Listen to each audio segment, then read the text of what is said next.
We're just about to come to a time. I want to introduce Dr. Jeff McMullen up here on the stage. He's been a major backer of Uncle Gordon and helped set him up here in Sydney. So if you'd like to come up, Jeff, and say a few words.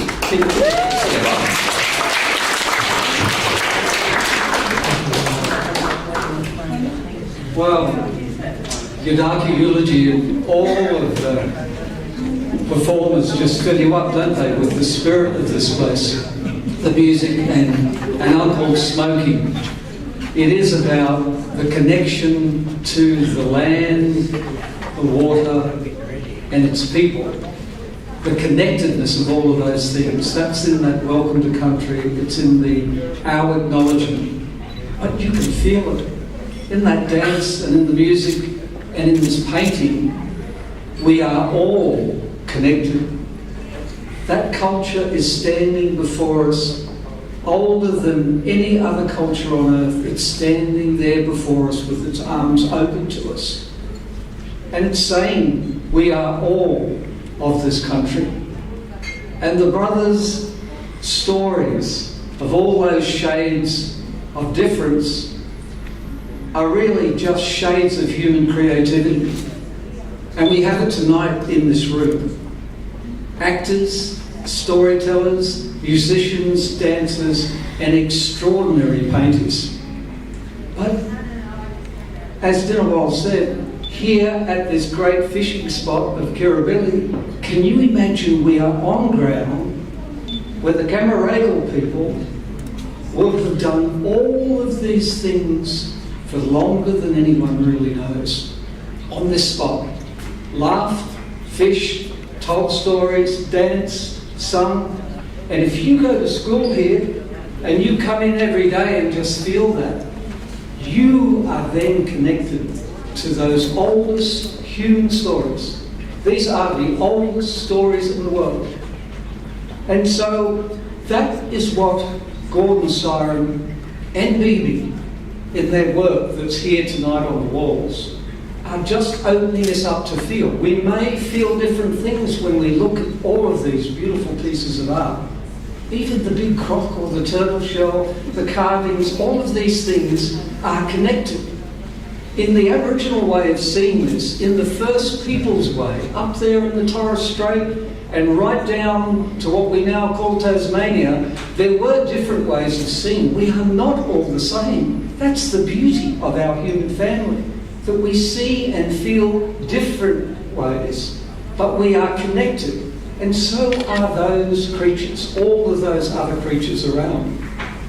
Gordon has always painted to try to open us up to feel that this is the land speaking to us. It's the song of the country.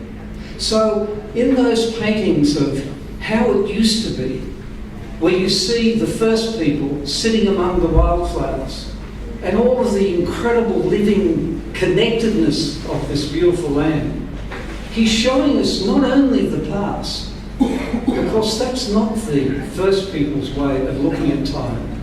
The past, now, the present, and into the future is truly all connected. Einstein knew that. All of the Earth scientists know that. What we've done in the past, we can see now around us. And what we are doing now will affect what happens tomorrow. The most famous Earth scientists in the world are warning us about that the Earth is trampled and damaged, and the oceans are warming, our climate is changing, and all of those old people who sit and watch things carefully in nature, whether it's an old man on Elko Island or an old man like David Attenborough, they are seeing the same thing, the change and how life is out of balance. Gordon invites us to see here as Australians what would put life into balance. It's the connectedness. It's the shared humanity of letting the country sing to you, of feeling the wildflowers and the songs of the birds, and feeling in one another what we share, what we have in common, instead of being obsessed with difference, seeing that as shades of human creativity.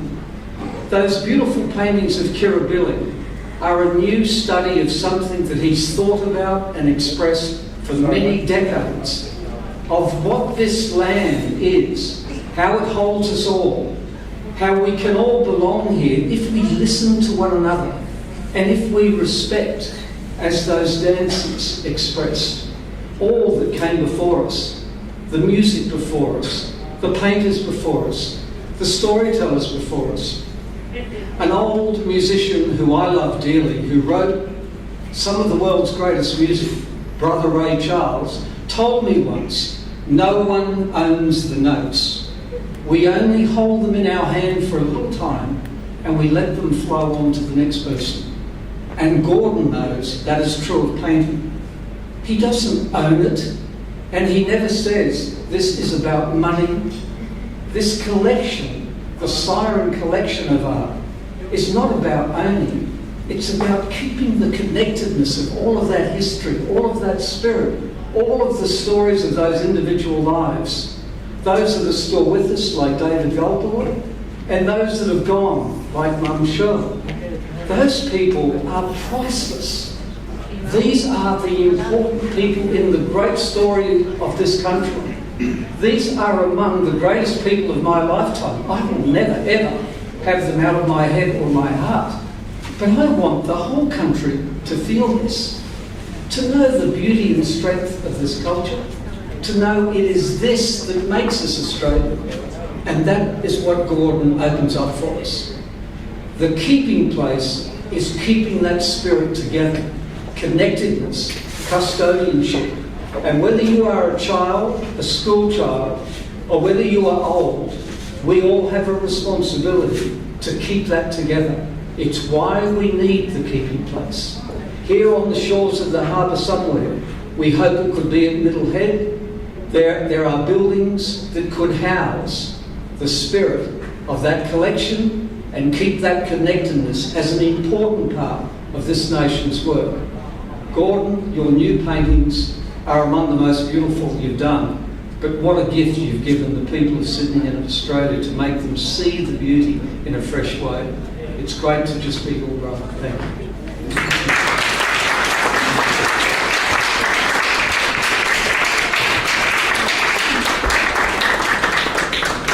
Wow, thank you for them beautiful words. I'd just like to elaborate on a little bit of what he said, you know, is with our culture, like what you're seeing with the dancing and here with the songs, you know, and the stories. You know, when I was growing up and I was learning culture, I wanted to learn how to tell the story. But to learn how to tell the story, I had to paint the picture. But as I was painting the picture, I had to learn the song. As I learned the song, then I was allowed to perform the dance. It was once I learned the dance that I was allowed to paint the picture. So it all came back around to each other. So this is now, you know, just a modern way of reliving those old stories. So even now, in the heart of the biggest concrete jungle here in Australia, we can still dance barefoot and MC barefoot in here and still connect ourselves with our beautiful Mother Earth. And when we dance, we believe we're massaging our beautiful mother, and the dust that's flying up, that's the spirit of Mother Nature, and we take that and we paint it on our bodies. So we're still telling these stories, painting these pictures, we're still singing the songs, we're still doing the dances, but they're all connected. Even now, you know, we might be taking canvas and we might be using acrylics, but we're still using those old protocols and keeping those old culture alive. So it's a new medium, but it's a great way to express ourselves. And it's also opening up many more medias for us to tell these stories and get it out there to the world. Because as I was learning my artwork and my dance and my song, my grandfather, he told me, you know, the ocean refuses no river in the world. It opens itself up to every river from every country. So it receives all the goodness from all those lands, and as it rains and all that goodness goes into the river and into the ocean, that's how we should be in life. We should open our hearts and our arms up to everybody, just like how the ocean does for the rivers, and that way we're forever rich for it. So it just gives me so much honour to be able to come here and be a part of this one. So thanks to Gordon and Bibi for inviting me.